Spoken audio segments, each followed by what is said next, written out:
gewonden bij 2 auto-ongelukken. Dat gebeurde gisteren. De eerste ongeluk vond plaats op de Elias Moreno Boulevard.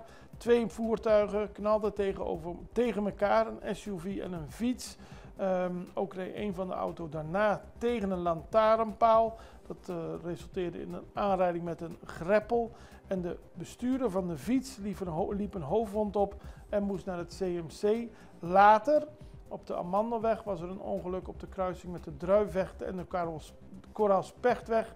Ook 2 auto's tegen elkaar en ook liep een van de 2 bestuurders een verwonding op. In dit geval een vrouw die verwondingen opliep aan borst en hoofd en moest ook naar het CMC worden gebracht. Wie zelf op de weg rijdt op Curaçao merkt het. Er zijn veel ongelukken. We hadden het eerder deze week al over mensen die door rood licht rijden. Maar het niet verlenen van voorrang is ook een grote reden van ongelukken. Dus mensen, rij voorzichtig.